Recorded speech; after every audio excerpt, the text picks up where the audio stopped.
Salam, selamat malam, saudara-saudara Malam, Pak. kasih semuanya. Malam. Tony, kita akan mulai pemuritan malam hari ini. Kali ini kita akan membahas satu pokok bahasan yang sangat menarik sekali tentang jaminan keselamatan. Kalau kemarin kita sudah belajar tentang kepastian keselamatan, sekarang jaminan keselamatan yang dilanjutkan dengan perjalanan iman. Jadi kekristenan itu bukan hanya untuk diselamatkan, tetapi untuk mempraktekkan dan menghidupi keselamatan itu dalam perjalanan kehidupan kita di bumi ini. Saya mengajak kita semua berdoa, kita biasakan melipat tangan seperti ini, kaki disilangkan mengenai lantai. Mari kita berdoa. Bapa kami yang di sorga, dimuliakanlah namamu, datanglah kerajaanmu, jadilah kehendakmu di bumi seperti di dalam sorga. Berilah kami pada hari ini makanan kami yang secukupnya, dan ampunilah kesalahan kami, seperti kami juga mengampuni orang yang bersalah kepada kami. Janganlah membiarkan kami masuk ke dalam pencobaan, tetapi bebaskanlah kami dari segala yang jahat. Karena Engkaulah yang mempunyai kerajaan, kuasa, dan kemuliaan sampai selama-lamanya.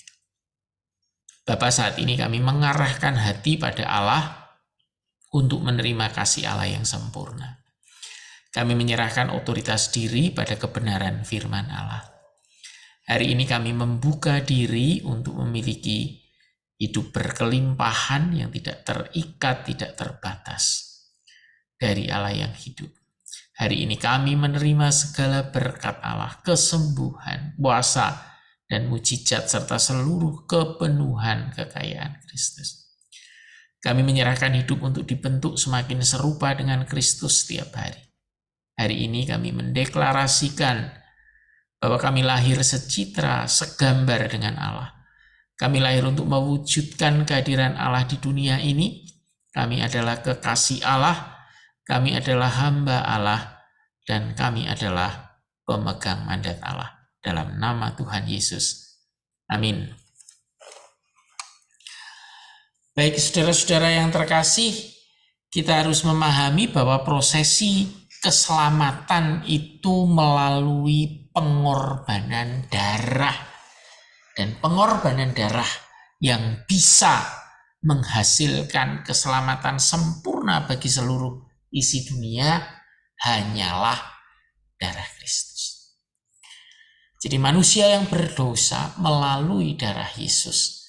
Kemudian manusia itu ditebus kesalahannya sehingga dia bisa memasuki sebuah perjalanan baru bersama dengan Roh Kudus yang tinggal di dalam hati kita. Perlu kita ketahui bahwa prosesi keselamatan itu sebuah ketentuan yang tidak melanggar ataupun bersesuaian penuh dengan apa yang sudah Tuhan firmankan sebelumnya. Ini yang menarik sekali. Jadi yang disebut dengan cara untuk mengampuni dosa, mendamaikan antara manusia dengan Allah, dosa-dosa manusia diampuni, itu sejak dahulu sudah diberikan Tuhan di Imamat 17 dan 18. Jadi prosesnya harus melalui pengorbanan darah. Jadi di dalam ibadah bangsa Israel, itu proses pengampunan dosa itu tidak pernah lepas dari korban pencurahan darah. Ada tertulis di Ibrani 9 ayat 22. Jadi ketika Kristus mati, maka kematiannya harus mengucurkan darah. di atas kayu salib. Tertulis di Matius 27. Jadi di sini dapat disimpulkan dengan jelas bahwa cara Tuhan bekerja itu konsisten. Jadi tidak ada cara yang lain kecuali penebusan dosa menggunakan pengorbanan darah. Nah, yang jadi persoalan adalah darah yang bisa menebus dengan sempurna darah manusia adalah manusia. Maksud saya darah yang bisa menebus dosa manusia adalah darah manusia. Tetapi darah manusia yang dipakai menebus juga harus darah yang kudus. Nah, kalau demikian tidak ada cara yang lain karena tidak akan pernah didapatkan darah kudus bagi manusia. Semua manusia sudah jatuh ke dalam dosa. Sehingga satu-satunya darah kudus adalah ketika Tuhan Yesus Sang Firman menjadi manusia. Ketika Sang Firman menjadi manusia, maka di dalam diri Kristus, manusia Kristus itu mengalir darah yang kekal, darah yang mahal.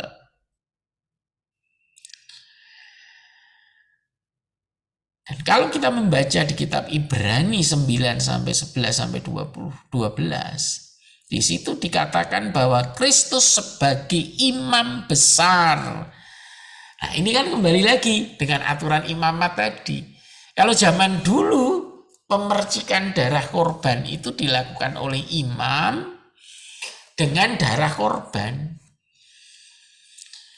Nah, kalau sekarang dilakukan oleh imam besar kita yaitu Kristus sendiri dengan membawa korban darahnya sendiri. Darah itu dioleskan, ditutup pendamaian surga sebagai sebuah mekanisme atau tata cara atau tata ibadah untuk menyucikan dosa manusia. Saya ingin menjelaskan ini supaya jelas. Jadi tidak ada tiba-tiba Kristus harus mati, tidak ada. Karena semuanya itu sudah diatur sebelumnya. Karena itu tidak ada, sekali lagi saya katakan, tidak ada jalan penebusan kecuali melalui darah. Dan darah itu harus darah yang sempurna, darah yang tanpa dosa. Nah, tadi dijelaskan di Ibrani tadi, karena itu Kristus menjadi imam besar kita yang membawa darahnya sendiri, yang kekal itu, yang tanpa dosa itu, untuk menjadi pendamaian bagi dosa kita. Nah, beberapa ayat di sini jelas sekali. Yohanes 10 ayat 27 sampai 30 di situ tidak dikatakan dengan jelas. Domba-dombaku mendengarkan suaraku dan aku mengenal mereka dan mereka mengikut aku dan aku memberikan hidup yang kekal kepada mereka dan mereka pasti tidak akan binasa sampai selama-lamanya. Yang menarik lagi diteruskan oleh Tuhan Yesus, dan seorang pun tidak akan merebut mereka dari tanganku. Bapakku yang memberikan kepadaku lebih besar dari siapapun, dan seorang pun tidak dapat merebut mereka dari tangan Bapa. Aku dan Bapa adalah satu. Yohanes 5 ayat 24, aku berkata kepadamu sesungguhnya barang siapa mendengar perkataanku dan percaya kepada dia yang mengutus aku, ia mempunyai hidup yang kekal dan tidak turut dihukum. Sebab ia sudah pindah dari dalam maut ke dalam hidup. Jelas sekali. 1 Yohanes 5, 12-13. Barang siapa memiliki anak huruf besar, memiliki Kristus, ia memiliki hidup. Sedang yang tidak memiliki anak, tidak memiliki Kristus, ia tidak memiliki hidup. Semuanya itu kutuliskan kepada kamu supaya kamu yang percaya kepada nama anak Allah tahu bahwa kamu memiliki hidup yang kekal. Jaminannya sudah pasti keselamatan itu. Jadi tidak ada yang semoga, nanti tunggu saja, tidak ada.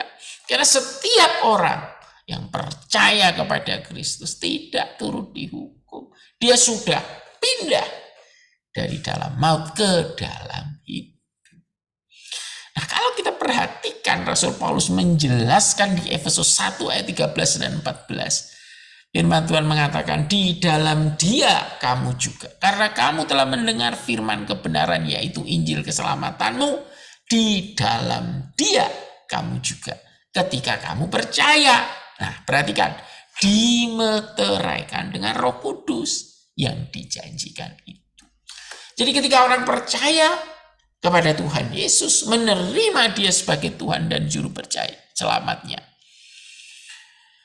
maka Roh Kudus akan dimeteraikan, memeteraikan dia. Memeteraikan itu kayak orang berperjanjian kan dimeterai. Itu namanya perjanjian resmi dan sudah tidak bisa dicabut lagi. Roh Kudus adalah jaminan bagian kita sampai kita memperoleh seluruhnya, yaitu penebusan yang menjadikan kita milik Allah untuk memuji kemuliaannya.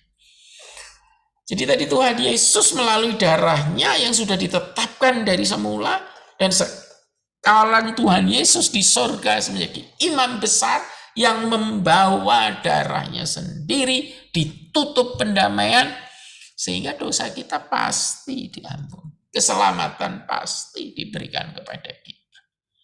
Dan kehadiran Roh Kudus di dalam hati kita adalah segel, adalah meterai, adalah jaminan.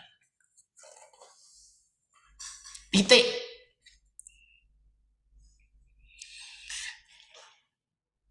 Nah, sekarang yang jadi persoalan, kok seringkali, nah ini, kita masih kadang-kadang ragu, bener enggak sih saya ini mendapat jaminan keselamatan? Kalau saya percaya kepada Tuhan Yesus, saya pasti sudah berpindah dari maut ke dalam hidup. Kalau Roh Kudus ada di dalam diri saya, maka Roh Kudus itulah meterai. Roh Kudus itu adalah segel yang tidak bisa dicabut. Kalau sampai kita tidak percaya pada jaminan itu, Rasul Petrus mengingatkan di 1 Petrus 5 ayat 8, karena ada iblis yang berkeliling sama seperti singa yang mengaum-ngaum mencari orang yang dapat ditelannya. Itu yang jadi masalah. Atau Yesaya 59 ayat 2. Walaupun kita sudah diperdamaikan dengan Allah, walaupun kita sudah mendapat jaminan keselamatan, tetapi ada yang bisa memisahkan kita, menjadi pemisah.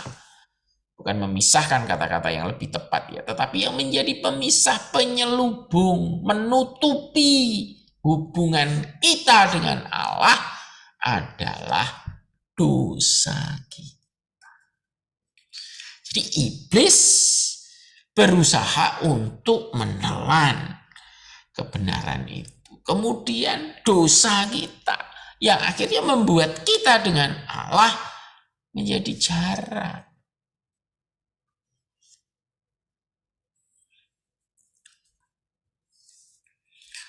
Nah, saudara, yang ketiga ini yang harus kita hati-hati sekali. Yaitu dijelaskan oleh Rasul Paulus di Roma 8 ayat 15 sampai 16. Sebab kamu tidak menerima roh perbudakan, tetapi roh yang menjadikan kamu anak Allah. Artinya apa? Hati-hati. Kalau sampai kita masih memiliki roh perbudakan, maka roh perbudakan itu yang membuat kita meragukan kepastian keselamatan. Kita ingat kan bangsa Israel keluar dari Mesir, sudah keluar dari Mesir, tapi mentalnya masih mental budak. Buktinya, kalau ada masalah sedikit selalu bilang, wah enak dulu bawang pre di Mesir. Wah dulu enak di Mesir. Selalu begitu. Padahal di Mesir itu mereka diperbudak oleh orang Mesir. Kalau kita masih, wah enak hidup sebelum ikut Tuhan ya. Bisa ini, bisa itu. Nah itulah roh perbudakan.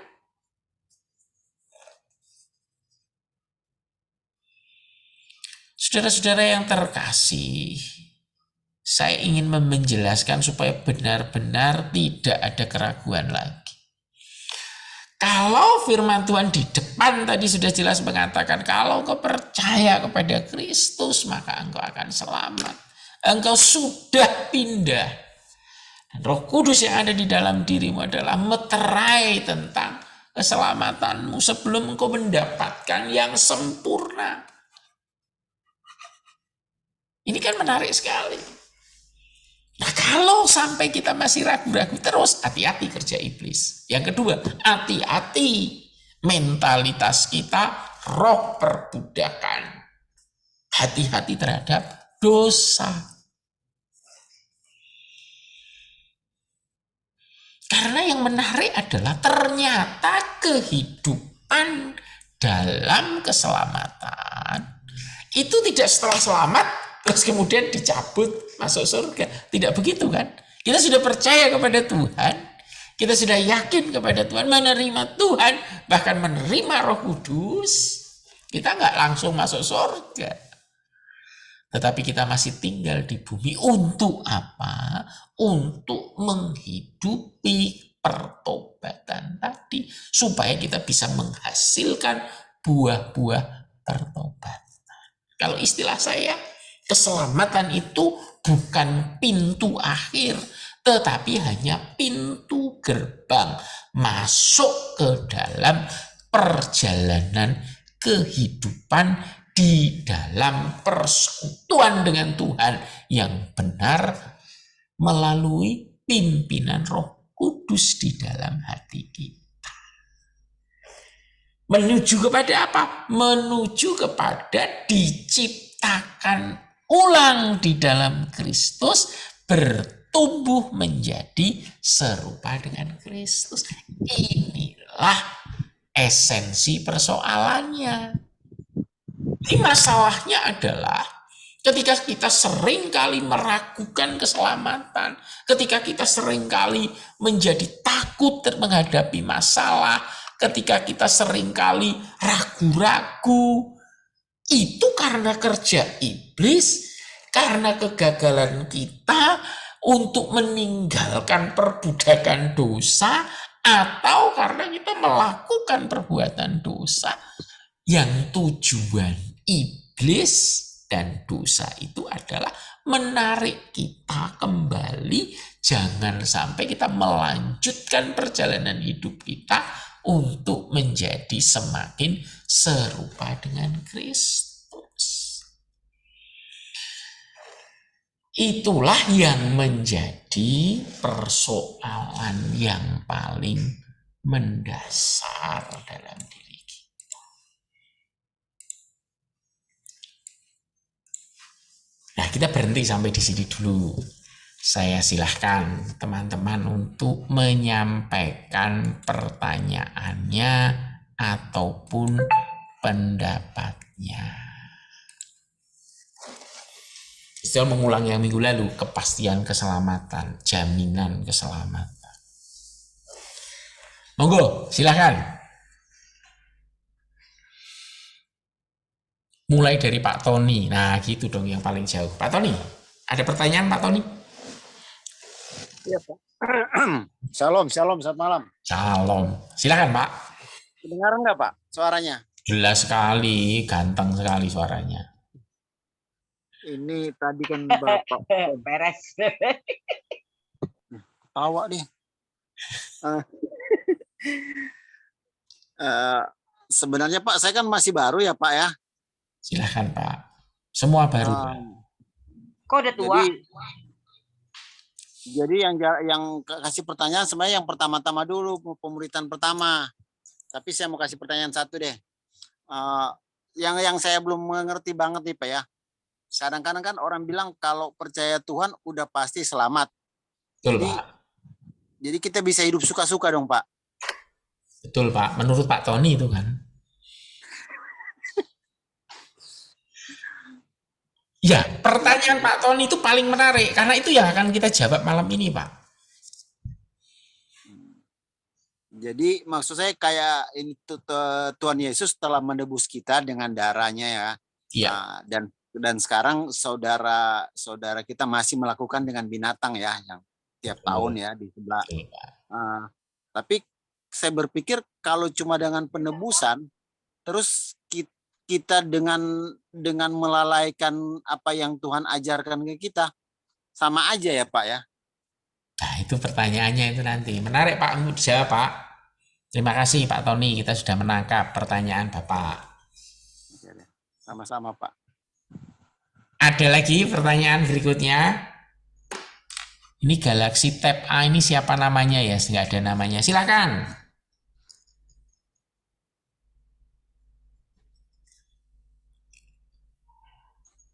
Silakan.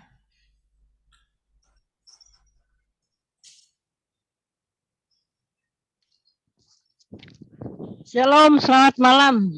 Selamat malam. Dengan siapa Ibu? Dengan saya Kelana gitu. Oh, silakan Ibu Kelana. Silakan Bu. Ini. Ada pertanyaan Ini, Ibu? karena kita kan sudah berubah. Saya mau mengatakan bagaimana ya, saya sudah berubah, semua sudah aku lakukan, tetapi kiri kanan aku selalu ada bisikan-bisikan setan gitu loh, mau mengundang saya untuk kembali lagi. Tapi ya kalau buat saya itu berat buat saya, karena saya sudah ditebus dengan darahnya yang mahal, sudah dibayar dengan darahnya yang mahal. Saya baru belajar ini Pak. Saya ini, maaf ya, saya sebagai warga binaan juga ini, gitu loh. Baik Ibu. Siap. Saya mau bertobat benar-benar, mau cari Tuhan benar-benar, mau mati kedagingan benar-benar, gitu. Saya tidak mau terulang lagi apa yang pernah saya alami, gitu. Walaupun saya cuma dicepu, jujur saya itu kasus narkoba. Saya cuma dicepu teman, tapi saya tidak mau menyalahkan teman. Justru saya mendoakan dia, biar dia bertobat. Karena saat ini sekarang dia ada di penjara gitu, yang cepu saya. Keluar masuk penjara. Jadi saya benar-benar taat. Nah gitu ya. Mau hidup berkenan di hadapan Tuhan. Memang mau benar-benar mau matikan kedagingan gitu loh Pak. Siap. Baik. Semakin saya setia kepada Tuhan, tantangan cobaan tetap ada. Ya namanya kita manusia daging, memang cobaan tetap ada. Kalau kita nggak tahan uji, ya gimana? Tapi saya harus berusaha. Kenapa? Saya pikir kutuk menjadi berkat. Gitu. Saya kira hanya itu. Terima kasih Ibu Kelana. Sama-sama. Silakan, ada lagi yang lain?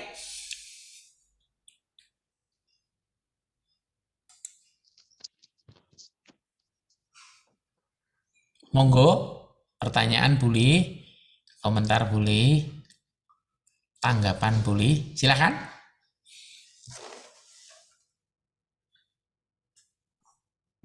Malam Pak. Silakan. Saya mau tanya Pak. Silakan Ibu. Saya mau tanya Pak, itu masalah yang di Roma 8 ayat 15 sampai 6, sebab kamu tidak menerima roh perbudakan. Yang disebut roh perbudakan ini maksudnya apa ya Pak? Baik. Terima kasih Pak. Siap.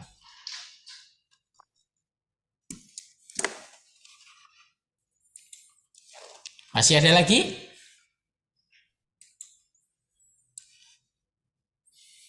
Coba kita jawab satu-satu. Tadi Pak Tony mengatakan kalau kita sudah percaya kepada Tuhan Yesus, maka kita sudah selamat, berarti bisa hidup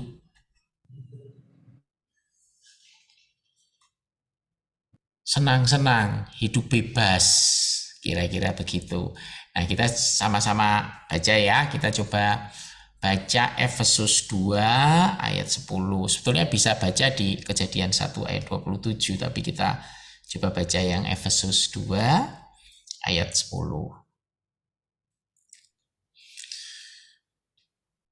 Pak Tony bawa Alkitab enggak? Ada enggak Alkitab?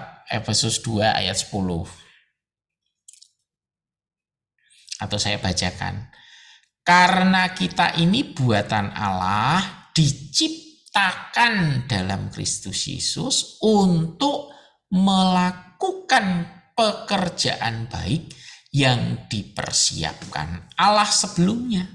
Ia mau supaya kita hidup di dalamnya. Jadi benar, kita ini buatan Allah, tetapi di dalam Kristus kita sudah diciptakan menjadi ciptaan baru. Ciptaan baru itu apa? Yaitu sudah ditebus. Jadi kita menjadi ciptaan baru. Nah, bukan selesai di situ, Pak. Disebutkan untuk melakukan pekerjaan baik yang dipersiapkan Allah sebelumnya. Jadi diciptakan Kristus, ditebus bukan berhenti di situ, bukan, masih sebagai pintu lah. Masuk ke mana? Masuk ke dalam melakukan perbuatan baik yang dipersiapkan Allah sebelumnya. Tuhan mau supaya kita hidup di dalamnya. Hidup di dalam apa? Perbuatan baik yang sudah Allah ciptakan sebelumnya. Nah, kalau kita baca Kejadian 1 ayat 27, pada iklan sih gua. maka Iya. Kejadian 1 ayat 27 dikatakan, engkau diciptakan segambar dan serupa dengan Allah. Jadi ketika kita ditebus oleh Tuhan Yesus dan melaluinya kita menerima Roh Kudus sebagai kawan seiring, sebagai teman, sebagai sahabat, sebagai konselor, sebagai pembimbing.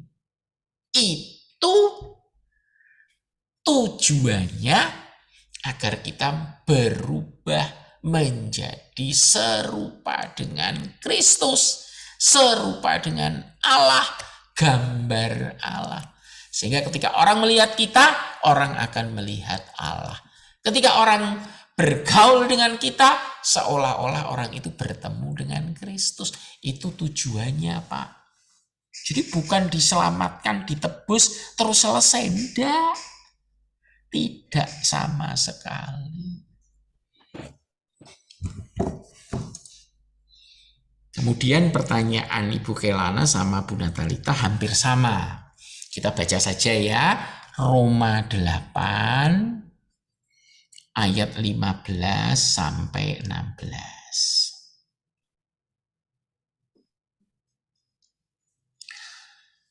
Perhatikan, sebab kamu tidak menerima roh perbudakan yang membuat kamu menjadi takut lagi. Tetapi kamu telah menerima roh yang menjadikan kamu anak Allah. Oleh roh itu kita berseru, ya Aba, ya Bapa. Roh itu bersaksi bersama-sama dengan roh kita bahwa kita adalah anak-anak Allah. Jadi perhatikan benar.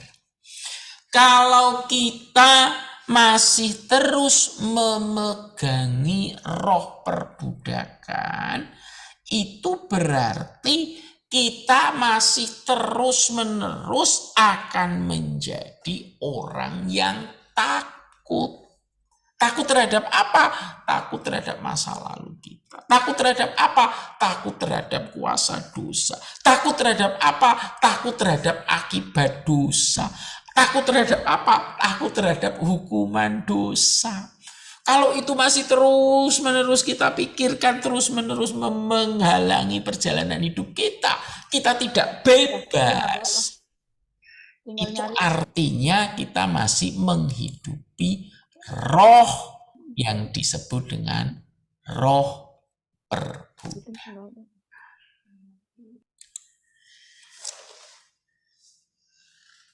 Padahal roh yang diberikan Tuhan itu adalah roh Allah sendiri, roh kudus. Nah ini perhatikan, roh itu berseru ya Aba, ya Bapa. Sekarang kita detailkan. Kalau Tuhan itu Bapa saya, orang tua saya, apakah kita akan ragu untuk datang? Apakah kita ragu bahwa Allah itu mencintai saya, akan menolong, akan membimbing, akan mengerti? Kan harusnya begitu. Tapi kalau kita seperti budak, itu seperti hamba dan tuan. Kalau salah takut, kalau ini nanti takut, kalau nggak melakukan ini nanti takut dihukum, takut.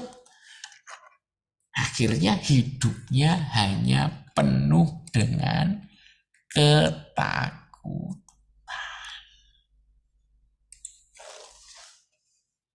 Jadi hidup di dalam kekristenan adalah hidup penuh dengan kemerdekaan.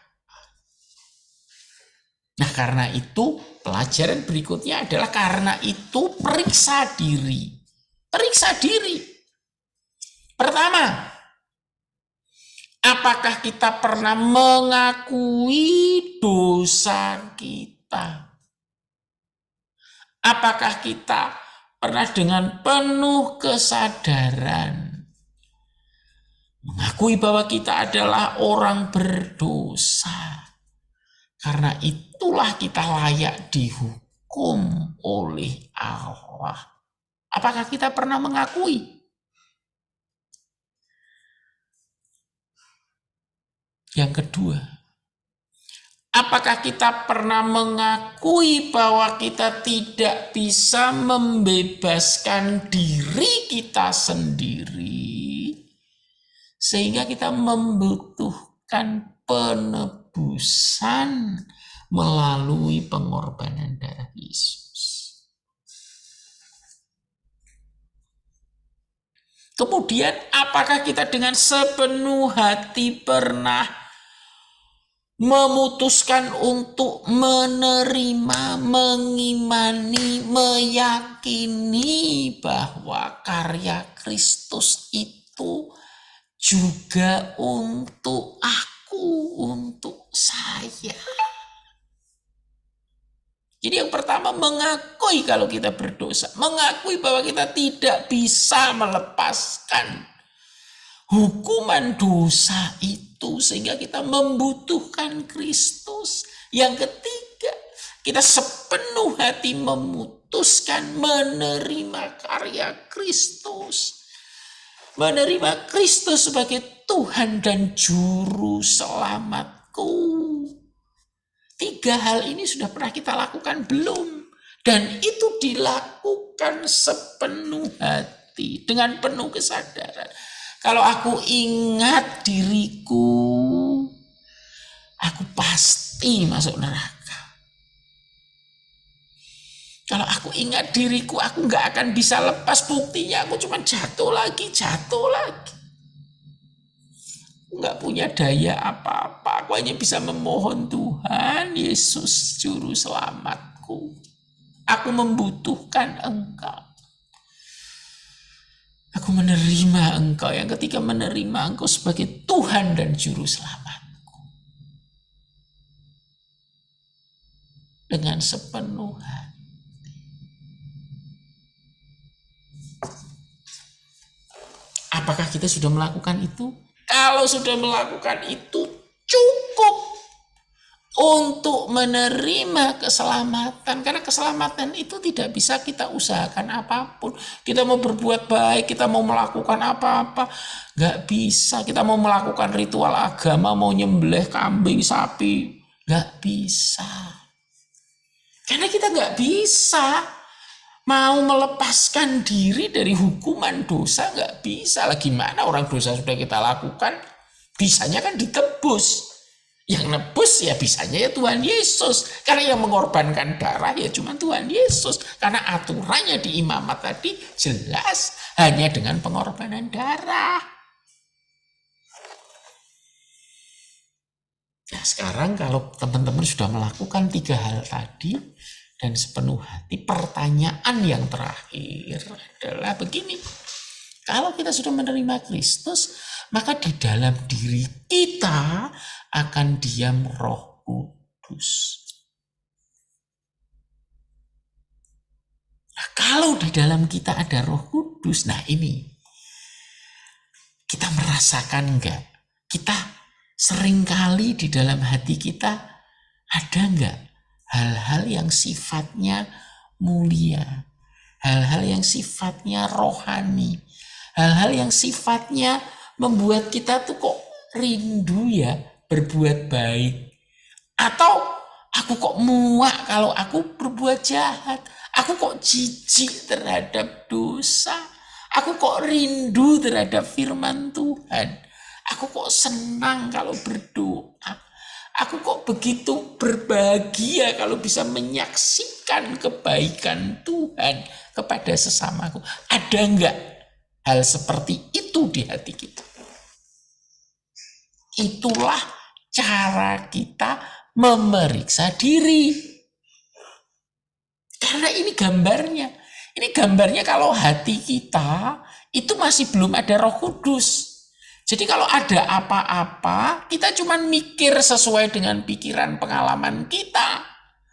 Kemudian kita bayangkan, wah kalau gitu sesuai dengan pengertian kita, aku harus membalas dengan cara apa? Itu pikiran sendiri. Akhirnya kita membalas tanpa ada tuntunan Roh Kudus. Nah, beda dengan orang yang bertobat. Kalau orang bertobat di dalam dirinya ada Roh Allah. Kemudian ketika ada sesuatu yang terjadi dari diri kita, dari tubuh, masuk ke dalam pikiran, kehendak, perasaan kita, maka akan ada suara dari pimpinan Roh Allah.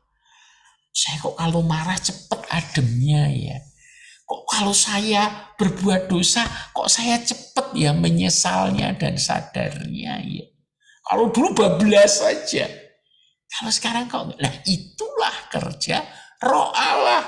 Karena Roh Allah dari dalam diri kita pelan tetapi pasti mulai membangun pikiran-pikiran kita yang mendasar. Terus berubah menjadi mulia. Jadi di dalam diri kita sekarang ada benih-benih hal-hal yang mulia, yang sorgawi, yang kudus. Meski seringkali masih ketutup dengan emosi kita, pikiran kita sendiri. Tetapi pada gilirannya nanti pikiran kita pun juga akan berubah sesuai dengan pimpinan Roh Kudus. Akhirnya tubuh kita pun akan menjadi tubuh yang mulia, yang bisa dipakai Allah untuk melakukan kehendaknya. Sampai di sini dulu, berhenti dulu. Monggo silahkan bertanya, melanjutkan diskusi kita. Silahkan.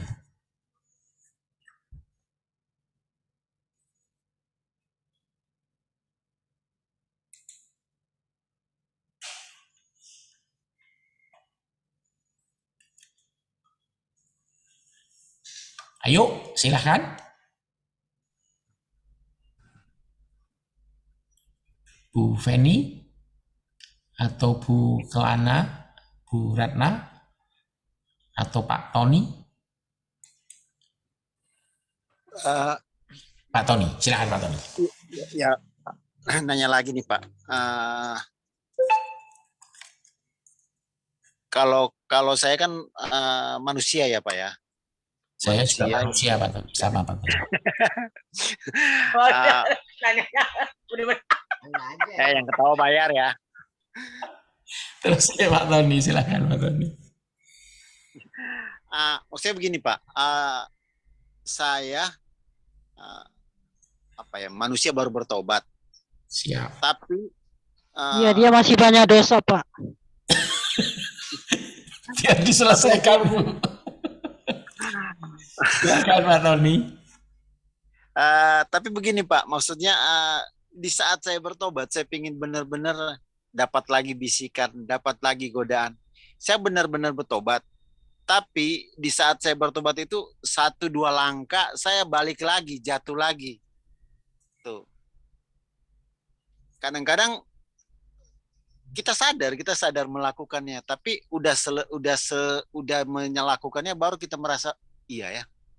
Kenapa gue lakukan itu ya? Kan sebenarnya di Alkitab bertulis begini atau begini ya.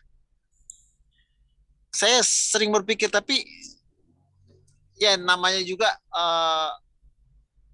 setan ya Pak ya, dia memanfaatkan semua lini, apalagi pikiran kita yang paling gampang dimasukin dan paling lemah ya. Jadi dia bermain di pikiran. Terus kadang-kadang kalau begini, salah satu contoh nih, saya lagi bawa motor nih, bawa kendaraan nih, terus mau melakukan sesuatu yang melanggar peraturan. Nggak ada polisi ini, saya berpikir begitu. Tapi dari hati kecil itu ada yang berkata, janganlah, udah kenal Tuhan kok masih begitu. Sering ada keluar kata-kata begitu. Jadi saya bingung nih Pak, apakah saya masuk dalam manusia yang mana nih? Masuk manusia yang bagaimana cara menanggapinya Pak lah, begitulah.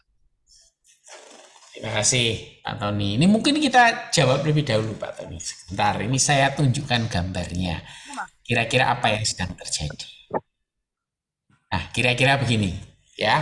Roh Allah di dalam diri kita itu pertama kali yang dirubah kan hati kita. Jadi di dalam hati kita tuh ada perasaan cinta Tuhan. Ada perasaan takut pada Tuhan. Ada perasaan menghormati Tuhan. Itu baru di dalam hati ya Pak ya. Perbuatannya ya masih sama. Masih suka marah. Apalagi pikiran, tadi benar sekali Pak Tony. Yang paling tidak bisa kita kendalikan itu pikiran. Itu pikiran, itu gampang sekali kemasukan. Wong kita dengarkan kayak sekarang ini, kita sama-sama belajar firman, tiba-tiba pikiran kita mikir, aduh, yang lain. Itu biasa sekali. Gak apa-apa.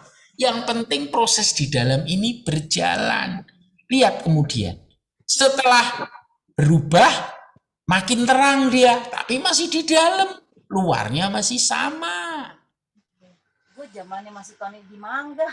Tapi yang jadi persoalan adalah semua yang kita alami sudah ada yang mengingatkan. Nah, kalau kita lanjutkan lagi Pak Tony perjalanannya, nah ini dia. Pikirannya mulai ada isinya. Kehendak dan keinginannya mulai disesuaikan dengan keinginan Tuhan. Emosi kita juga sudah dimulai sesuai dengan keinginan Tuhan. Akhirnya yang keluar dalam tindakan bintang-bintanglah mulai muncul. Pak, kalau gitu lama lah, karena itu harus lebih sering peka, mau membaca firman, mau berdoa, mau diam merenung meditasi. Aduh, kebaikan Tuhan dihitung satu-satu. Maka roh Allah ini akan makin keluar, makin keluar, makin keluar, ujung-ujungnya keluar menjadi tindakan yang sesuai dengan kehendak. Jadi tidak ada Pak Tony yang orang bertobat sebentar terus jadi malaikat, tidak bisa. Wong sudah bertobat lama juga belum tentu bisa sama dengan malaikat. Ya, karena kadang-kadang manusia masih memelihara keinginannya sendiri. Nah, itu nanti yang juga akan kita pelajari malam hari ini. Baik, ada lagi pertanyaan yang lain? Silahkan. Makasih Pak atas jawabannya Pak. Sama-sama Pak Tony. Silahkan yang lain. Boleh tanya apa saja.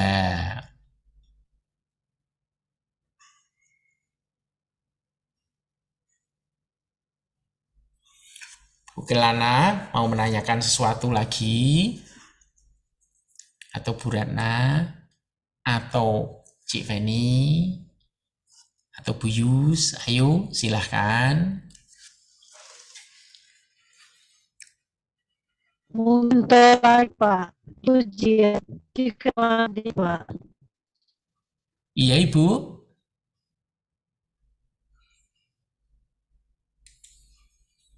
Baik.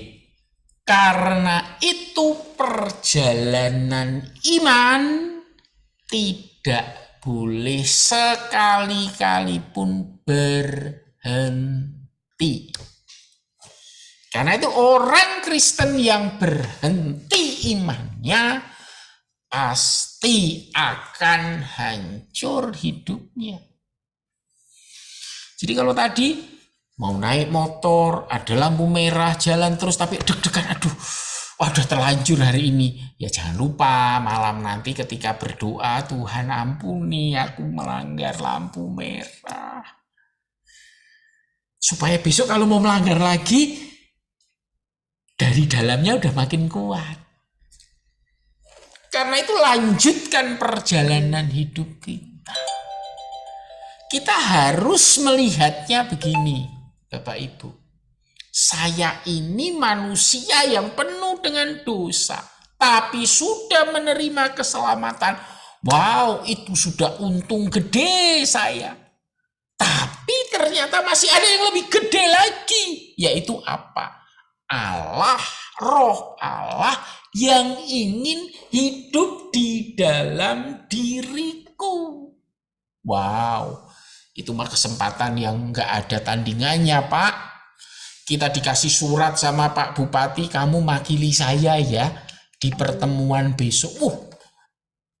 Sudah semalam nggak bisa tidur itu. Bajunya disetrika 10 kali karena mewakili Pak Bupati. Tiba-tiba ditelepon sama Pak Presiden, kamu makili saya ya ketemu sama Presiden Amerika. Waduh, bangganya setengah mati Pak, mewakili Pak Presiden Pak. Nah sekarang kita disuruh mewakili Tuhan Allah di dunia ini. Wow, aku akan mati-matian mempersiapkan diri. Aku akan tidak hidup sembarangan. Kenapa? Karena aku mewakili Allah di dunia ini melalui Roh Kudus. Dan Roh Kudus itu membuat kita dari yang tadi dikatakan Bukalana Mbak Pak Tony tadi. Nggak bisa, belum bisa, baru belajar jadi bisa. Tapi ingat tadi cara kerja Roh Kudus. Enggak modelnya simsalabim, enggak bisa. Harus pelan-pelan dari dalam. Merubah yang paling dalam hati kita dulu. Merubah pikiran-pikiran dasar kita dulu. Baru kemudian merubah apa yang paling sering kita jadikan dasar untuk memikir, merasakan. Baru kemudian merubah perbuatan kita.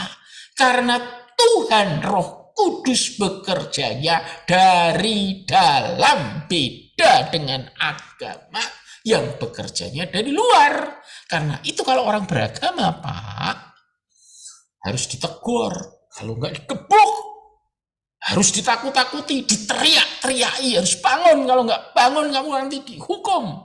Itu agama Pak, kerjanya dari luar. Karena itu dibuat polisi-polisi syariat supaya apa? Pakai baju gak bener, tangkap, gebukin.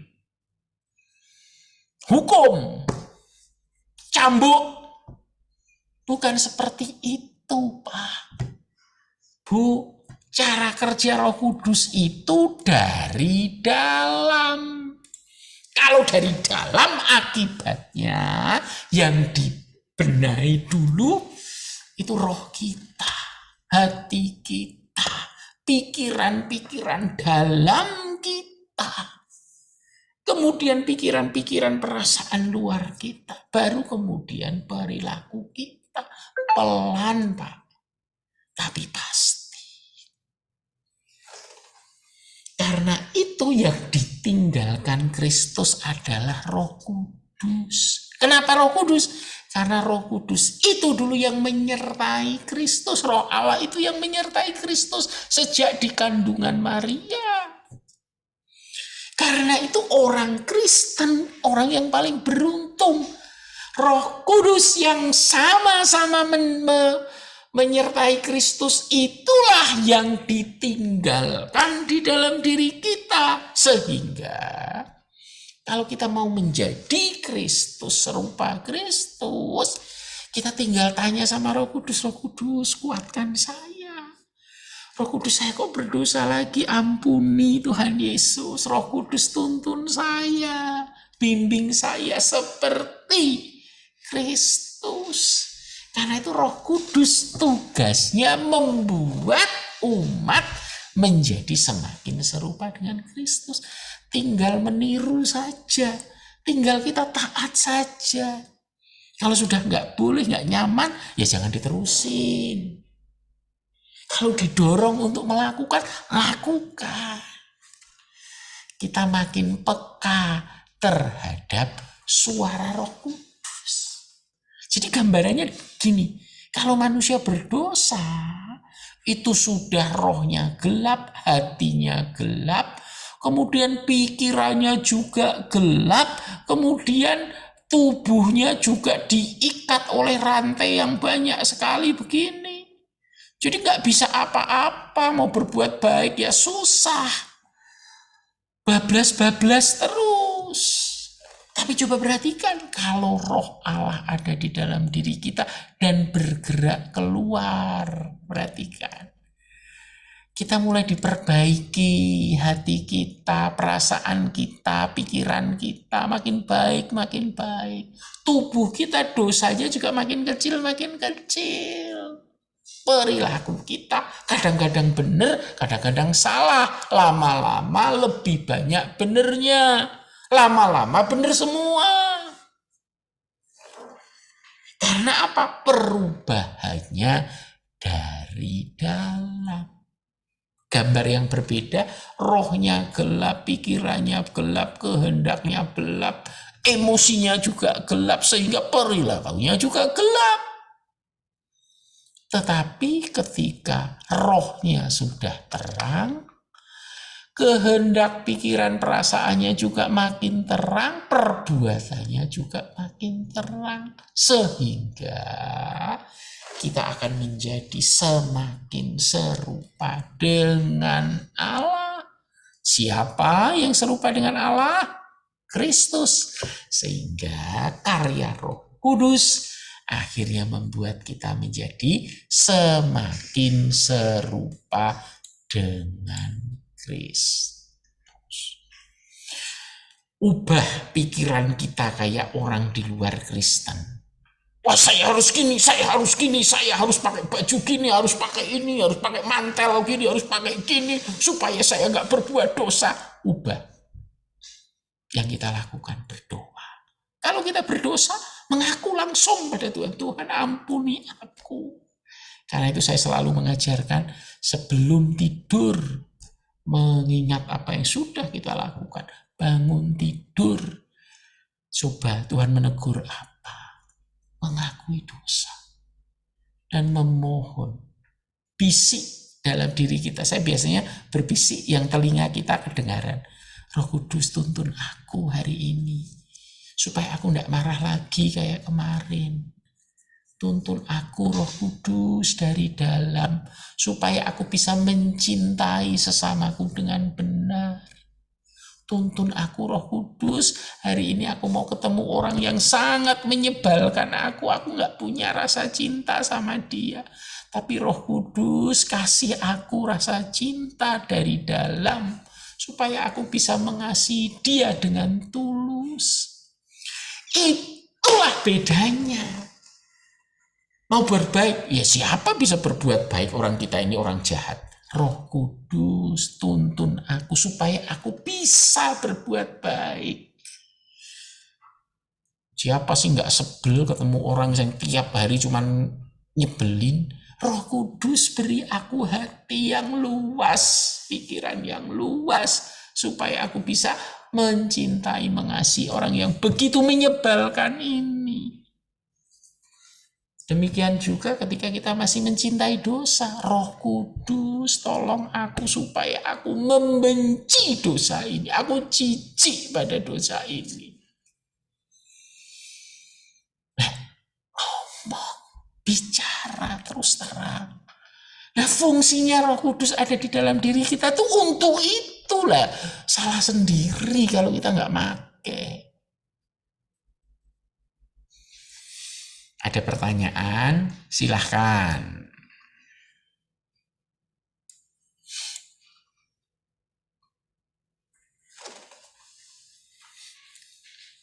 Karena itu nanti ketika dalam pengadilan Tuhan, kita tidak bisa berdalih apa-apa.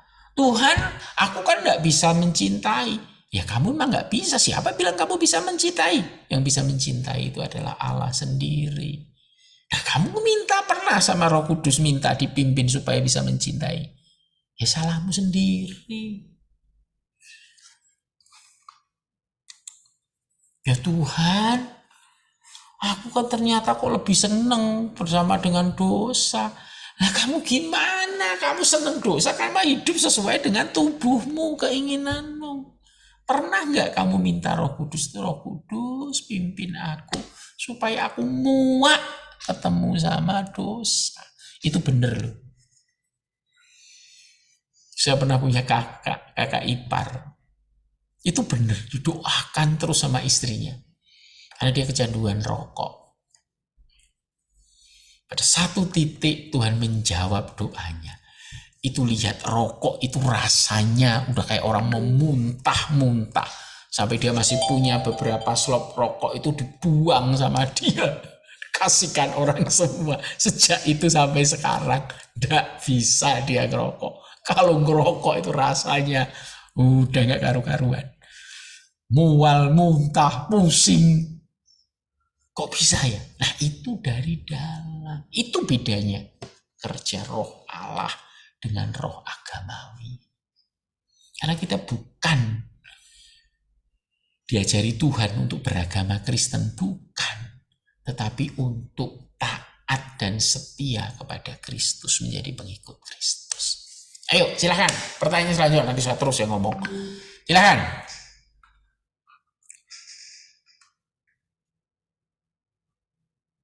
Bu Feni belum kedengaran suaranya, mau bertanya Bu Feni. Oh selamat datang Bu Helena atau Pak Saud ini.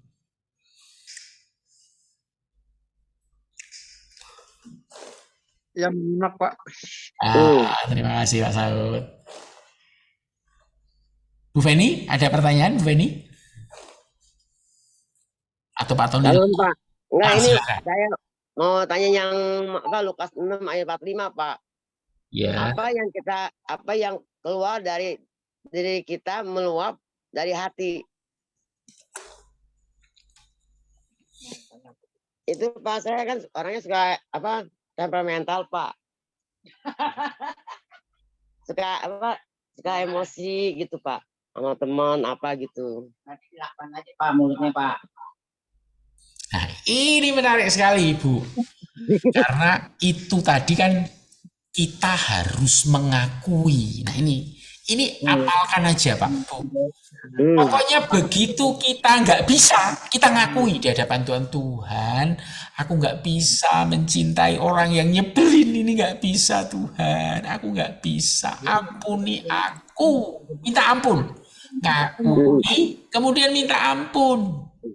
Kemudian jangan lupa lanjutkan dengan minta Roh Kudus. Roh Kudus, beri aku dari hati. Karena itu tadi Bu Feni kan mengatakan, Lukas 6 ayat 40-nya, orang yang baik mengeluarkan barang yang baik dari perbendaharaan hatinya yang baik, dan orang yang jahat mengeluarkan barang yang jahat dari perbendaharaannya yang jahat, karena yang diucapkan mulutnya meluap dari hatinya. Kalau hati kita berisi Roh Kudus dan kita dengar-dengaran dengan Roh Kudus, maka yang keluar mesti baik. Mana ada Roh Allah ngajarin jahat, mana ada Roh Allah tidak bisa mencintai, mana ada Roh Allah tidak memberikan keberhasilan dan keberuntungan dalam hidup kita. Nggak ada. Yang ada itu adalah kita tidak peka. Nah, caranya peka tadi ngaku kalau memang nggak bisa. Kalau berbuat dosa ngaku, kemudian minta ampun, kemudian yang ketiga minta pertolongan pada Roh Kudus. 3 itu tiap waktu. Kalau kita, sudah saya teringat itu waktu kemarin kita sama-sama pelayanan di anak wanita lapas. Waduh, saya mau naik itu sudah, ya Roh Kudus, kok kayak bingung saya harus ngomong apa. Tapi tiba-tiba saja terus kemudian mengalir, ada. Oh iya, kamu ngomong ini. Enak jadinya, keluarnya enak gitu. Saya baru pertama kali. Beda kalau kita di lapas ya Pak. lama. Wah, itu mau udah hafal orang-orangnya gitu kan. Apalagi di sana kita kan pakai DMM, jadi kita juga nggak terlalu banyak ini gitu. Nyerah. Bapak kemarin dikirimin sama ini Pak, wanita-wanita Pak. Ini grogi Bapak.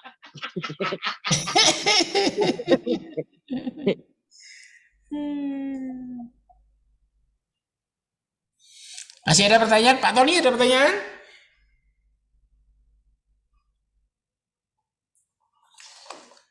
Saya baru ada pemuritan.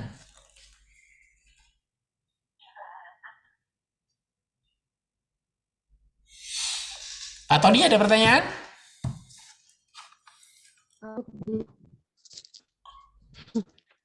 Oh, di unmute, lupa kali. Silakan, ada rekan-rekan yang lain, ada pertanyaan?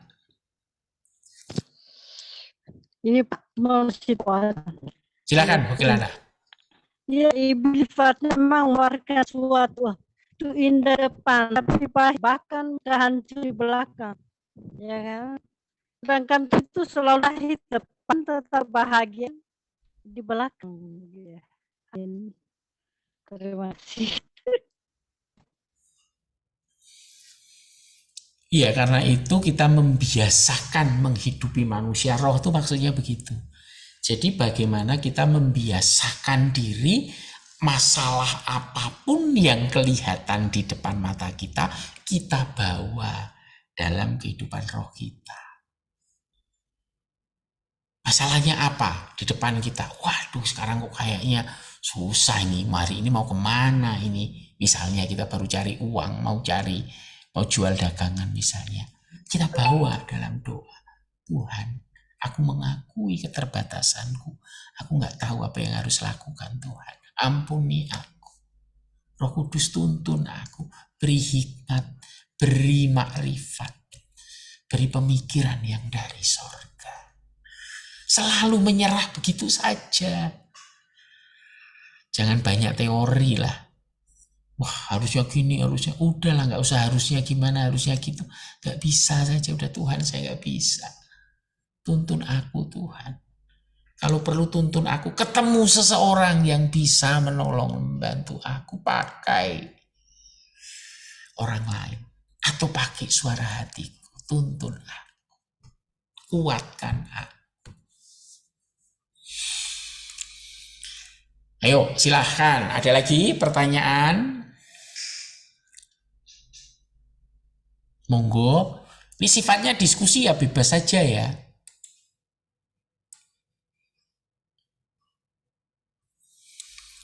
Karena itulah saudara-saudara yang terkasih, yang dikehendaki Tuhan adalah iman yang sejati adalah menyelamatkan pemiliknya dan menghasilkan kehidupan yang berubah dan menghasilkan buah-buah iman.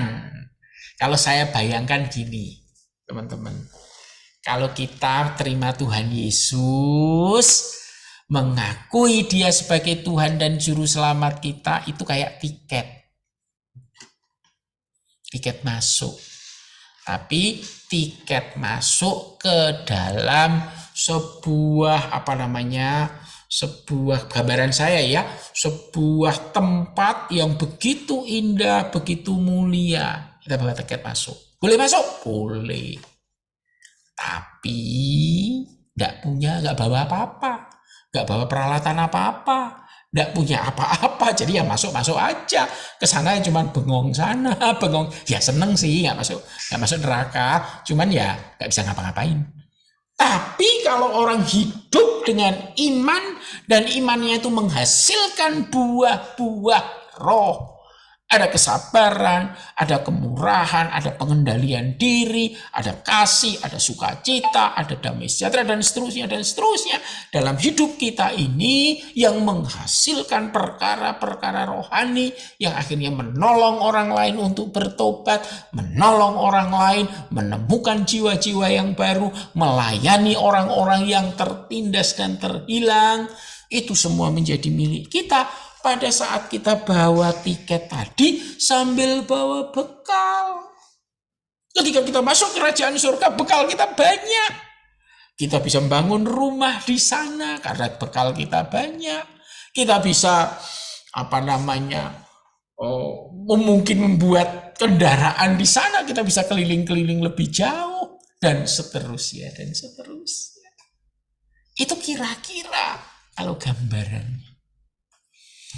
Karena itu jangan pernah memiliki iman tanpa tindakan. Dan iman itu tadi gambarnya jelas. Mulai dari roh, mulai dari hati. Hati yang dihadiri, ditemani oleh Roh Kudus sendiri. Ingat terus, dalam diri kita ada Roh Allah.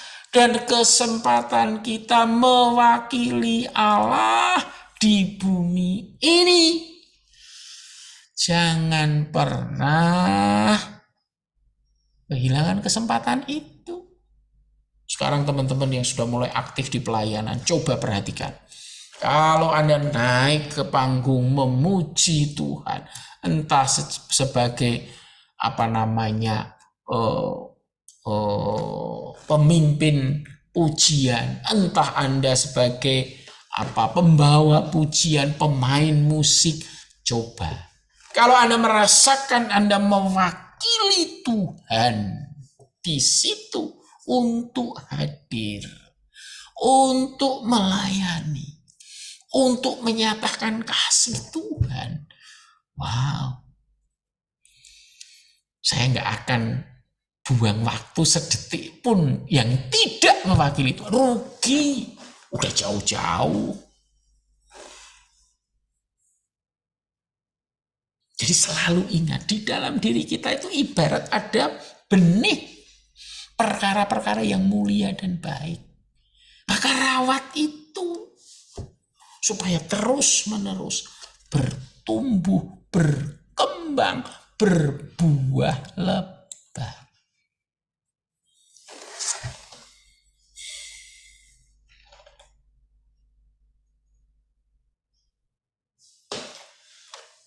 Ayo, silahkan bertanya. Saya takut ini sudah pada tidur semua ini nanti.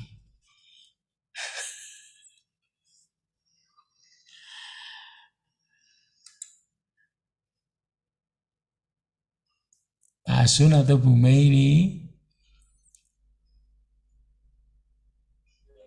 Baru nyampe, Pak. Ayo, Ada pertanyaan? Pak Tony, ada pertanyaan lagi Pak Tony?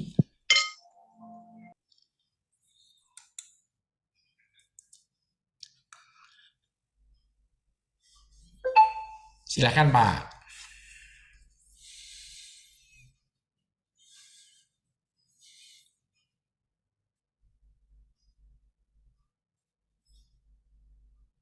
Bu Yustia ada pertanyaan?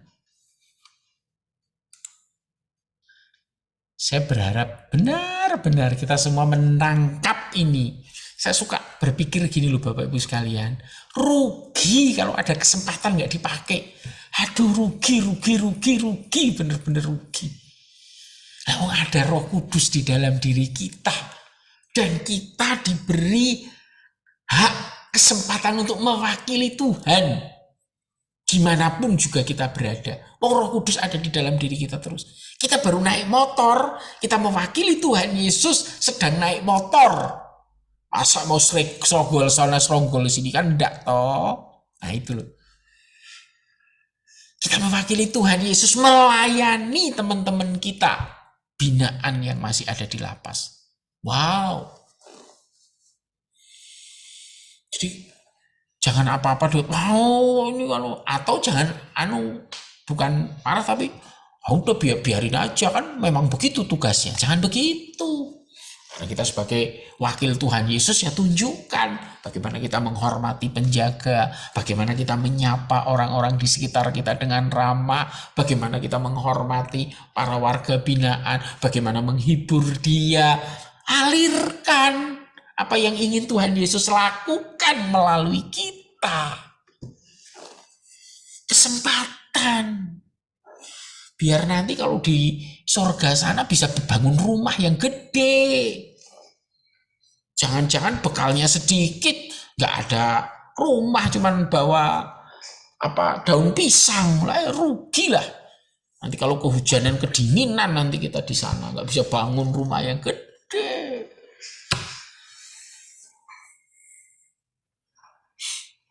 Yuk, silakan. Pak Tony ini dari tadi mau ngomong ragu-ragu ini kayaknya. Mbak Pede masih mau semena-mena, Pak.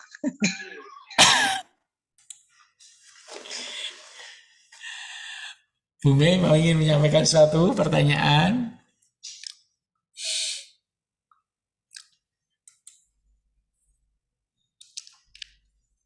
Ada?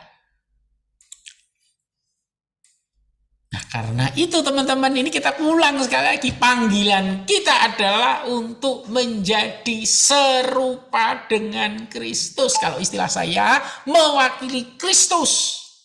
Supaya orang akan melihat Kristus di dalam diri kita. Bukan sekedar hanya mendapat anugerah keselamatan.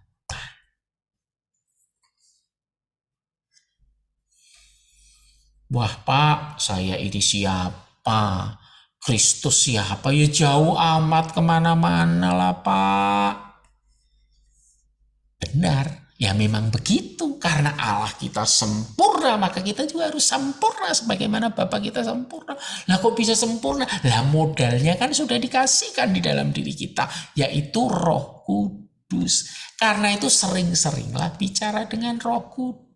Sering-seringlah berkeluh kesah kepada Roh Kudus. Sering-seringlah minta kekuatan dari Roh Kudus. Hal-hal yang tidak bisa kita lakukan.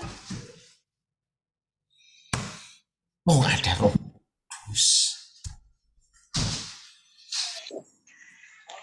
Memang Allah kita Allah yang sempurna. Tapi kadang kan kita manusia tidak sempurna, Pak. Kadang masih kurang, banyak kekurangan dan ketidaksempurnaan kita. Bagaimana cara untuk selalu mengundang Roh Kudus itu ada dalam kita? Kadang gini, gesekan-gesekan tiap hari ada. Kadang apakah kita bisa menerima Roh Kudus itu di saat gesekan itu terjadi?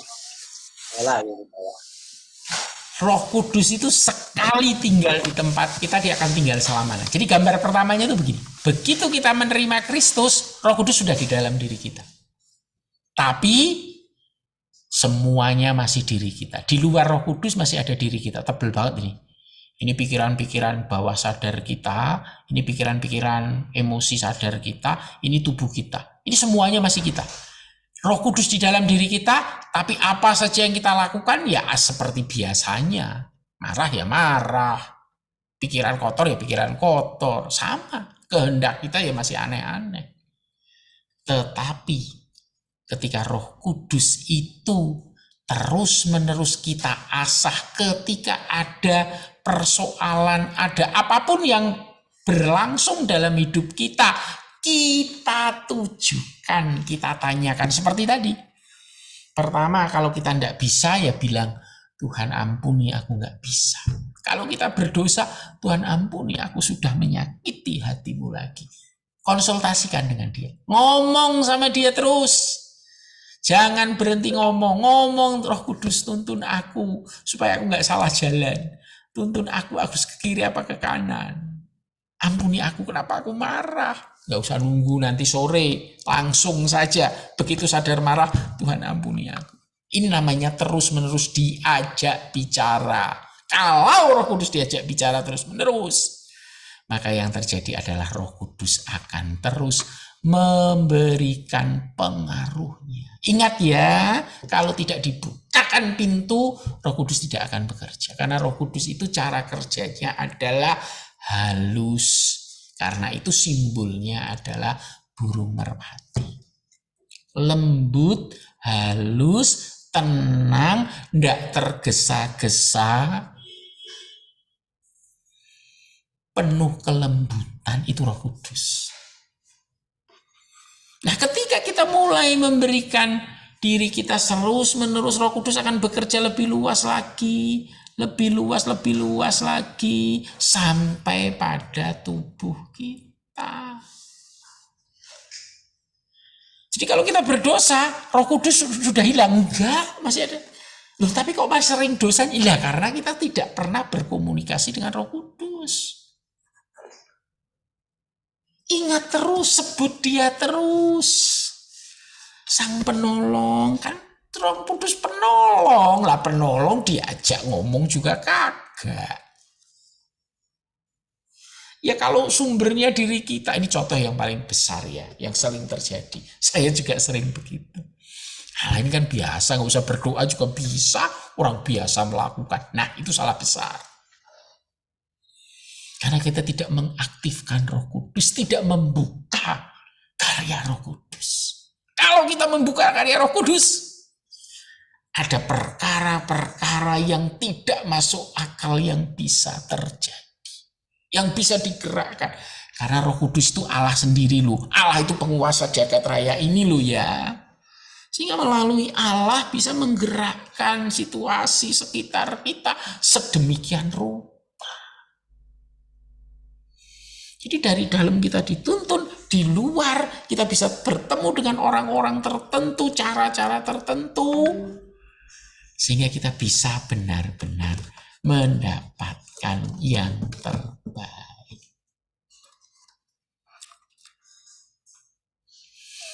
Jadi benar, kita tidak bisa apa-apa. Benar sekali. Benar, kita lebih banyak emosi. Benar sekali kalau kita tidak terus-menerus mengalirkan kuasa Roh Kudus itu.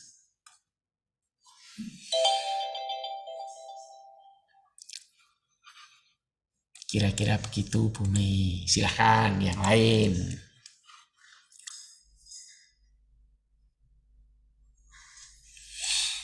Karena itu Rasul Paulus menjelaskan, ada bayi rohani, ada kanak-kanak rohani, ada dewasa rohani.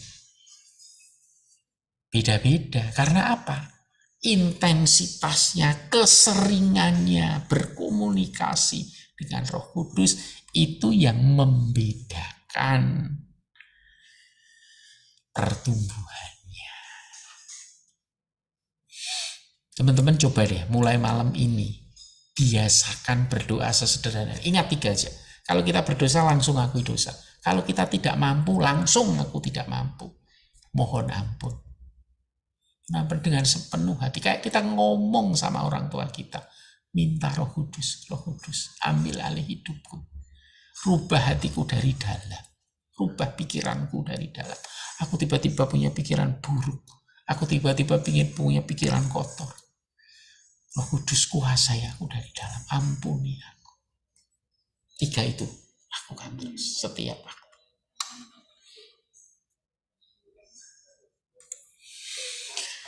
Silahkan, rekan-rekan.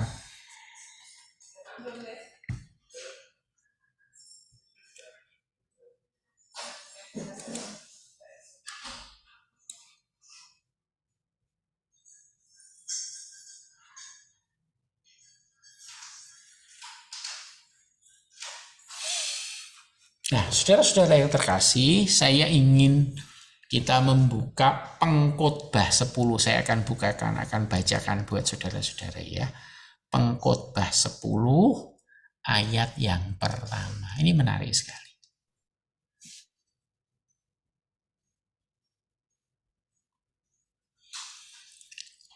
Akibat-akibat kebodohan.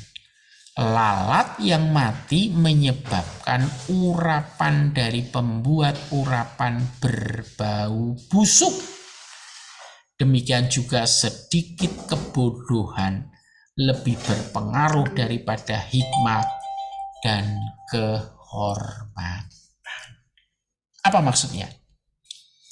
Ketika kita sudah di dalam Tuhan, ketika kita sudah dipakai Tuhan, hati-hatilah terhadap kehidupan yang sembrono.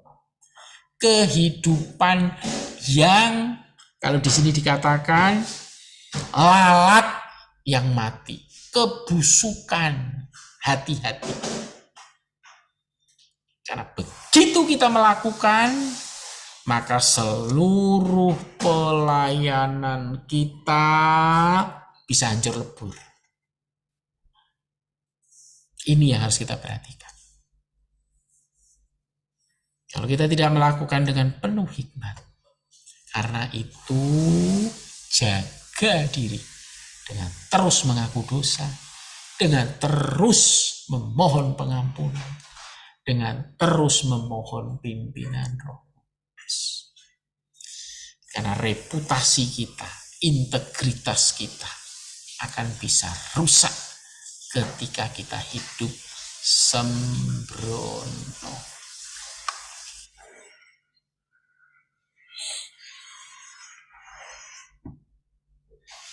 Baik, itu semua materi kita malam hari ini. Silahkan rekan-rekan yang ingin menyampaikan kesimpulannya. Silahkan, apa yang kita pelajari malam hari ini.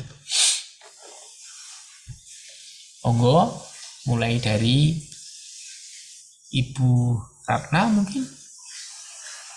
Bapak lagi, Bu. Ya, saya buat ya sambil megang anak nih, maaf ya. Gak apa-apa, kesimpulannya ya, aja Bu. Iya, topiknya bagus Kak, menarik ya. Karena Roh Kudus itu tidak pernah lepas dalam kehidupan kita ya. Dan yang saya dapat, kalau kita menghidupi terus ya tinggal diam. Dan tadi yang disampaikan lupa dengan Kristus gitu ya. Itu satu hal yang kalau menurut saya berat sih, tapi indah itu sih Pak. Ini di situ. Terima kasih Ibu.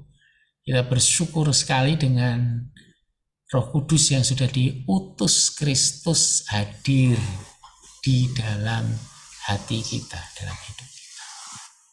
Silakan kesimpulan yang lain. Bu Feni, kesimpulannya apa Bu Feni malam ini?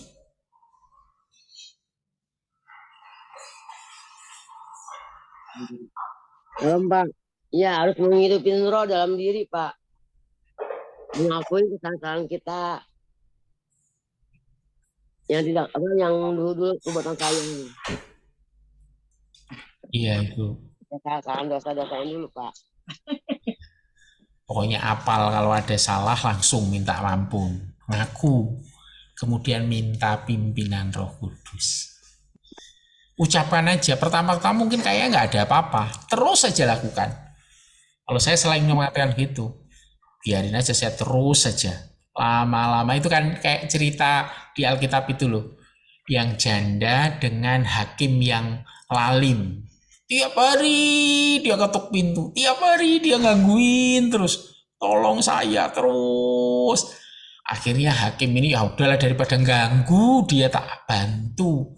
Itu hakim lalim loh ya, dengan permintaan yang terus menerus. Kita juga demikian. Kalau kita minta terus menerus dengan Bapak kita buru-buru hakim lalim, orang yang sangat mengasihi kita, pasti akan menjawab, memberikan apa yang kita minta. Termasuk kesabaran, termasuk kasih, termasuk pengendalian diri. Silakan, kesimpulan yang lain, Bu Yustia mungkin? Ya, kesimpulannya Pak, jaminan keselamatan memang sudah kita terima pada saat kita menerima Tuhan.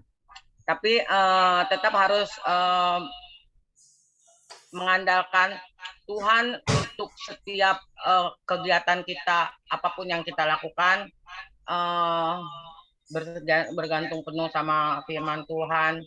Intinya bukan satu keselamatan yang harus kita jaga terus. Mungkin kalau untuk menerima keselamatan itu sendiri mudah banget ya Pak, cuma tinggal mengakui aja Tuhan, kita percaya sama Tuhan. Tetapi untuk berjalan di dalam terus keselamatan itu sampai nanti kita kembali ke surga, itu yang harus kita benar-benar pegang teguh gitu Pak. Terima kasih.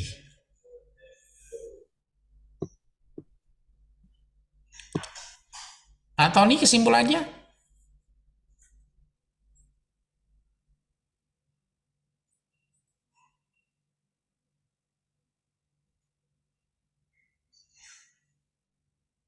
Silakan Pak Tony.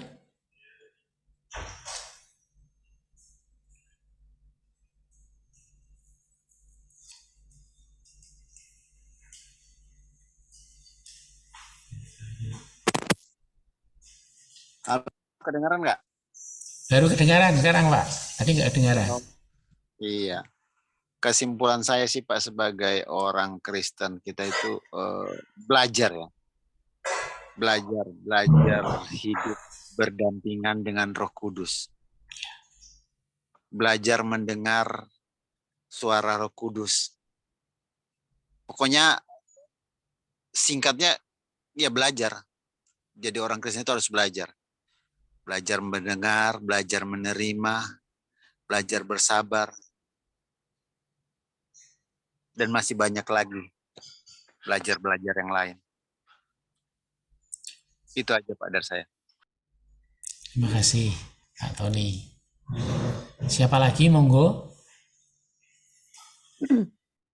Bu Ratna silakan. Ya, kalau saya tadi kalau Pak Tony bilang kita belajar. Tapi kalau saya mengambil kesimpulan di saat malam ini, kita harus belajar tunduk. Kata tunduk ini, apa maunya Roh Kudus, harus kita tunduk. Satu contoh, saya memang suka membiasakan diri, kalau saya mau berangkat kerja, perjalanan saya dari, kebetulan saya tinggal di LP Pemuda Tangerang sini, menuju kantor saya di daerah Kampung Melayu, Teluk Naga. Sepanjang jalan itu, ada hari-hari tertentu saya membawa makanan.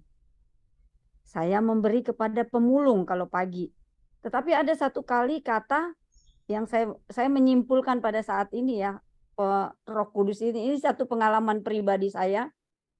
Kalau saya mau memberi itu, sepertinya ada yang nyuruh, kasih. Jadi kadang ada juga pemulung, tapi saya nggak niat kasih gitu.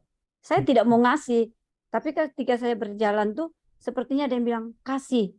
kasih. Nah, jadi kalau kesimpulan saya pada saat ini saya bilang katakan tunduk apa kata hati kita, di mana di situ di hati kita ada Roh Kudus. Kalau kita tunduk, maka kita akan melakukan. Itu yang menurut saya. Jadi kalau menurut saya, ya kita tunduk saja dengan Roh Kudus maunya apa. Terima kasih Pak, itu aja. Luar biasa. Karena memang sebetulnya hidup itu siapa yang memiliki otoritas. Kuncinya di situ. Kalau otoritasnya kita, saya itu namanya self-center. Pokoknya saya senang, pokoknya saya mau. Nah, itu diri terus. Yang namanya diri kita itu kan terbatas dan banyak kekurangannya. Tapi kalau diri kita matikan, kemudian kita tunduk pada Roh Kudus, maka Roh Kudus yang ambil alih. Roh Kudus jauh lebih bijaksana karena Roh Kudus adalah Allah sendiri. Dia bisa menggerakkan orang, dia tahu siapa orang di depan kita buru-buru tahu. Roh Kudus tahu siapa yang harus dikasih, siapa yang tidak harus dikasih, dan seterusnya. Terima kasih, Bu Ratna. Silakan, ada yang ingin menyampaikan kesimpulannya lagi? Silakan, Ibu Kelana. Kalau saya mau ke mana harus berdoa dulu. Terus pokoknya ya apapun yang saya lakukan mungkin ya untuk semua atau penilaian memang buat saya mungkin lebih giat lagi. Maaf tidak fasih bicara. Kadang-kadang siap ke mall karena ada apa kan? Ya kulihat saya ini aku aja. Jadi terhati saya ya saya ambil aja. Tiba skripsi nih enggak usah diambil enggak apa. Anggap aja bekerja untuk bukan manusia itu. Nah saya siap ini saya baca Alkitab tapi tidak mengerti bagaimana. Ada yang saya mengerti, ada yang tidak saya mengerti. Jadi saya pikir ya banyak doa tapi Roh Kudus bisa bukan saya bisa menuntun saya gitu. Yang penting secara pribadi yang penting saya harus banyakkan minum firman Tuhan untuk si Tuhan. Hanya itu Pak, terima kasih. Ya, apapun yang kita lakukan, membaca firman, berdoa, itu adalah cara kita berkomunikasi dengan Roh Allah yang ada di dalam diri kita. Karena memang dialah yang membuat kita menjadikan, dia berdoa untuk kita, dia membimbing kita, dia yang paling tahu diri kita. Jadi enak sekali jadi orang Kristen itu sebetulnya. Kalau berdoa itu diam dulu, tenang dulu, pikirkan Tuhan, rasakan hadirat Tuhan, baru kemudian menyampaikan doa seperti kita berbicara kepada orang tua kita. Jadi persekutuannya ketemu dulu, baru kalimatnya, kata-katanya kita sampaikan. Jadi enak, jadi kayak orang berbicara. Bukan kayak kita belum ngerasain apa-apa, belum mikirin Tuhan apa-apa, terus ngomong, Bapa kami yang di surga, amin. Waduh. Nah itu contoh yang belum berkomunikasi dengan Roh Kudus, tapi sudah amin. Monggo, terima kasih. Bu Kelana, silahkan. Ada lagi yang lain yang ingin menyampaikan kesimpulannya?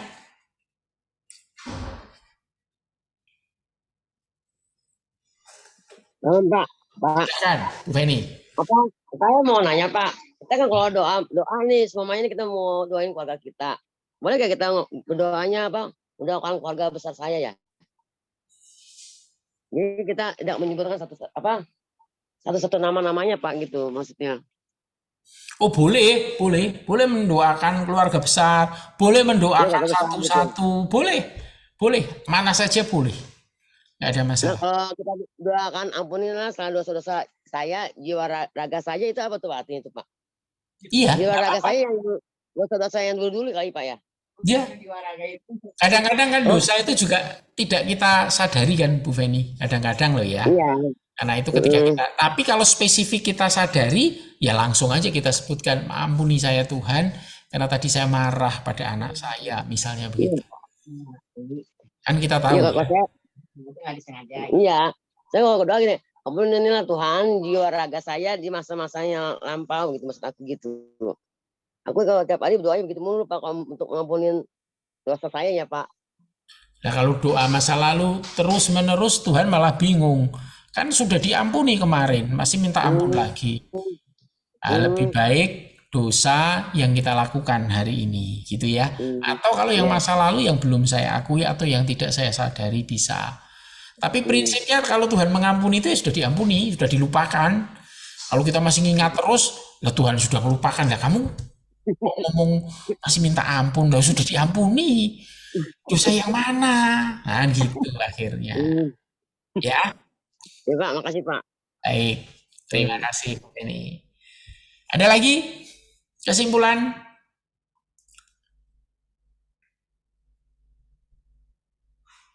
Pak Asun, Bu Mei, ada yang ingin disampaikan sebagai kesimpulan?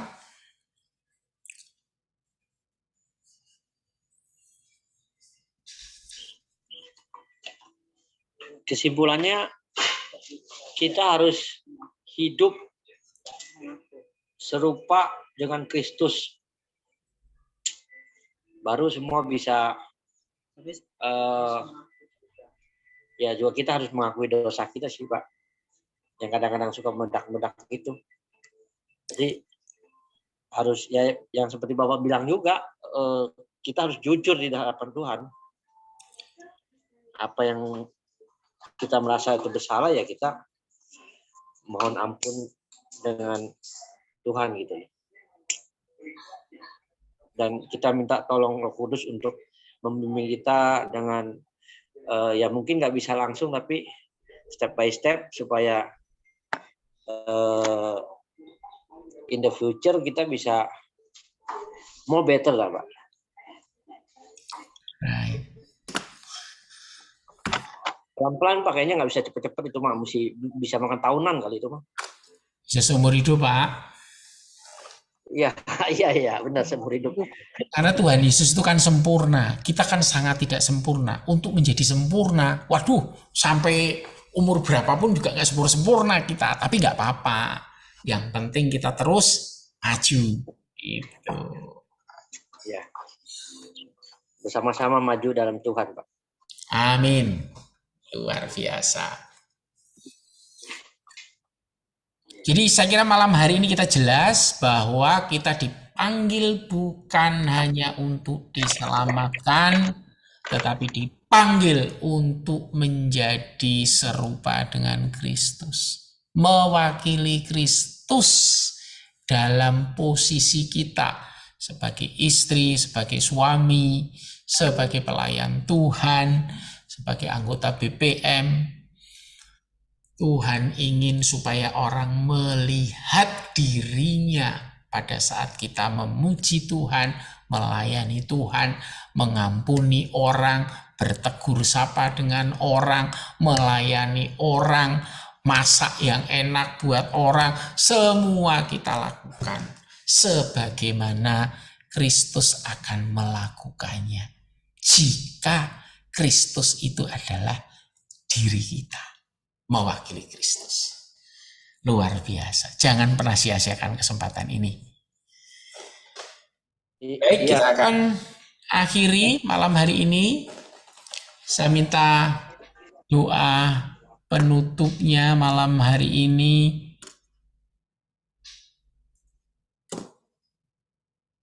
Pak Tony ya, tutup dalam doa Pak Tony. Ya, siapa?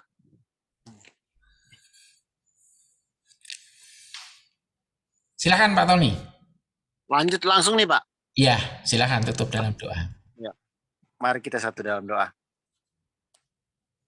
Allah Bapa di surga, terima kasih atas pembelajaran kami di malam yang indah ini Tuhan. Kami telah mengerti lebih banyak lagi tentang berkat bimbingan dan Roh Kudus-Mu. Kami bisa mengerti lebih dalam lagi tentang firman kebenaran. Bagaimana kami harus berhadapan dengan Engkau Tuhan. Bagaimana kami harus mendengar suara-Mu Tuhan. Bimbing, tuntun, dan ajari kami terus Tuhan. Supaya kami makin peka untuk mendengar suara-suara-Mu. Bimbing dan tuntun kami lah Tuhan, supaya kami bisa menjadi pelaku-pelaku firman Tuhan. Kami bisa menggambarkan dalam kehidupan kami sehari-hari bahwa Kristus hidup di dalam kehidupan kami. Terima kasih Bapak, terima kasih Tuhan. Berkati Pak Heru yang dengan begitu luasnya menerangkan segala firman-Nya kepada kami Tuhan. Beri dia hikmat yang lebih lagi supaya apa yang dia dapat Tuhan bisa dia bagikan kepada kami juga. Berkati juga istri dan anak-anaknya serta cucu-cucunya. Berkati kami semua Tuhan di dalam komunitas kami ini. Ada yang belum datang, yang belum sempat mengikuti maupun yang sudah mengikuti. Kau jamah hati mereka Tuhan supaya mereka punya keinginan dan punya roh yang membara-bara untuk selalu mengikuti pemuritan ini. Terima kasih Bapa, terima kasih Tuhan Yesus, hanya dalam namamu Tuhan Yesus, haleluya. Amin. Amin. Terima kasih saudara-saudara yang terkasih. Kita akan bertemu Terima kasih. kembali.